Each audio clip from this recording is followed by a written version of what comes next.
Banyak info kesehatan yang beredar, kedengarannya masuk akal, tapi ternyata nggak sepenuhnya benar.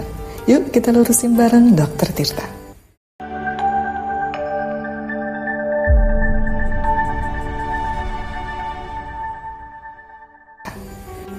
Apakah telur mentah bisa meningkatkan stamina tubuh? Sebenarnya semua telur sih bagus.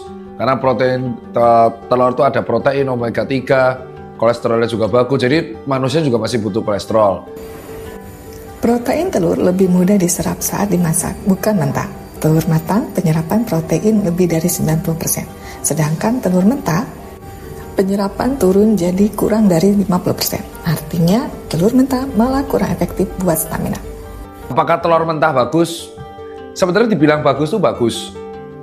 Cuman dia kan ada bakterinya gitu loh. Jadi bagi orang yang sensitif ya tentu akan mengalami masalah pencernaannya akan beresiko lebih banyak daripada telur yang matang. Risiko makan telur mentah bisa menyebabkan infeksi salmonella, bisa bikin diare, muntah, dan demam. Kalau mau stamina naik, pilih cara aman seperti telur matang, rebus atau setengah matang, protein cukup, karbohidrat kompleks, tidur cukup, olahraga teratur. Maka saran saya setidaknya ya telur setengah matang lah kalau saya ya. Bukan berarti telur mentah nggak bagus, tapi lebih beresiko untuk adanya infeksi di saluran pencernaan. Kalau saya prefer telur setengah matang atau telur matang sekalian. Next, konsumsi teh hijau bisa minimalisir bau mulut. Bener nggak? Sebenarnya teh hijau ini, kalau teh hijau yang asli ya, itu memang dari beberapa artikel medis, teman-teman bisa cari sendiri. Banyak artikel medisnya, jurnal ilmiahnya juga sudah banyak yang meneliti teh hijau. Dan satu lagi, black tea, teh hitam, itu ternyata bagus buat saluran pencernaan. Dan mulut kan salah satunya adalah saluran pencernaan bagian atas. Apa nggak membuat bagus? Dia itu salah satunya ada antioksidannya. Jadi membuat menetralisir dan meminimalisir terjadinya mikroorganisme yang ganas.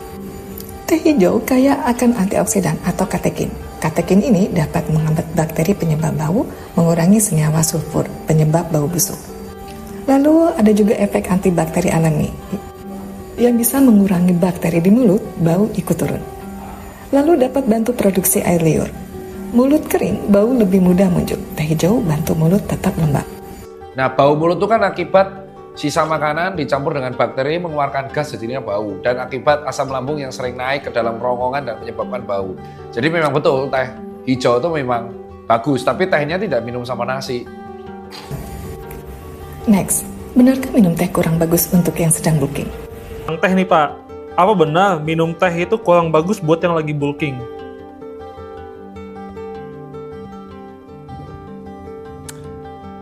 Kalau kamu minum tehnya dicampur dengan daging merah ya akan mengurangi kandungan nutrisi dari daging merah. Tumben hakim pertanyaannya berkualitas ya.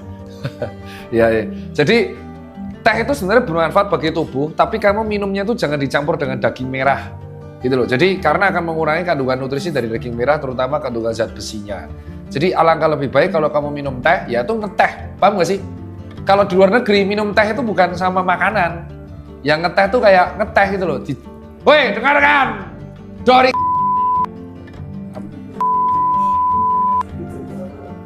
nanti Dori ada kena somprot ya. Jadi Dori sudah tidak sering mengantuk ya. Ya, udah diet ya. Takut stroke. Jadi teh itu boleh diminum tapi jangan dicampur-campur dengan makanan tuh loh. Jadi buat teman-teman yang hobi minum es teh, ngeteh habis makan, kurang-kurangin. Ngeteh ya ngeteh, kayak pagi ngeteh, siang ngeteh tuh gak apa-apa. Teh itu paling enak sama biskuit, roti, tempe, tahu. Makan sego padang, es teh. Manis lagi. Es teh jumbo tau ya. Gulanya banyak banget loh. Itu sugar bomb. Next. Dari penjelasan Dr. Tirta dapat disimpulkan bahwa teh seperti teh hitam atau teh hijau mengandung tanin yang bisa menghambat penyerapan zat besi non-heme. Kalau diminum barengan makan, bisa bikin asupan nutrisi kurang maksimal. Untuk mengkonsumsinya, diminum di luar jam makan, jarak antara 1 hingga 2 jam. Tidak berlebihan, 1 hingga 2 cangkir per hari saja. Tanpa gula, tetap cukup air putih. Pertanyaan selanjutnya, buah lebih baik dipotong daripada di jus, benarkah? Keduanya sama-sama menyehatkan, tapi ada catatannya. Sebenarnya hanya pengolahan pertama kan. Kalau di jusnya sama seratnya ya kita akan bisa mendapatkan kandungan fiber dan serat fiber tersebut dari buahnya, vitamin. Jadi yang disaring itu kan sebenarnya multivitamin. Nah, ketika seratnya disaring terus kita cuma minum airnya, ya itu jadinya serat ditambah gula dari buah. Buah utuh mengandung serat larut dan tidak larut yang bikin kenyang, lebih lama, bantu pencernaan, jaga gula darah stabil. Sedangkan saat di jus, serat sering dibuang atau rusak. Apalagi kalau ditambah dengan gula dan minum 2 hingga 3 buah sekaligus. Jadi sebenarnya mau makan langsung atau di jus itu tergantung teman-teman prioritasnya gimana. Kalau sempat paling enak ya dimakan langsung. Ya. Terus kedua di jus tapi ya langsung diminum, tidak ditambahkan dengan gula tambahan. Nah, kalau disaring berarti teman-teman memang mau olahraga. Contoh jus semangka. Kalau teman-teman ngejus semangka habis itu disaring karena teman-teman mau lari itu ya nggak apa-apa. Tapi kalau contoh alpukat, ya kalau alpukat kan rata-rata kalau ngejusnya salah sama bajinya jadi pahit. Terus ditambahin dengan creamer, jadi kalori bro. Enggak, saya malah justru tuh jus alpukat dicampur sama whey, enak. Jadi jus masih oke kalau tanpa gula tambahan. Pertanyaan selanjutnya, rutin minum americano bisa bantu diet? Sebenarnya ada penelitiannya tapi tidak terlalu signifikan. Jadi memang americano itu bagus buat tubuh kalau dikonsumsinya di beberapa orang yang tidak memiliki gejala penyakit jantung, gejala penyakit darah tinggi, dan adanya penyakit terkait asam lambung.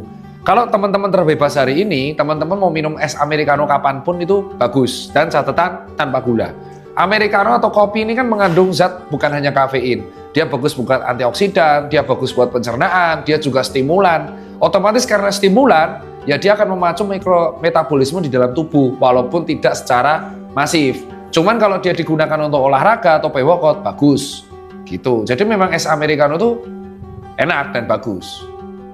Asalkan teman-teman tidak memiliki 3 penyakit ini ya.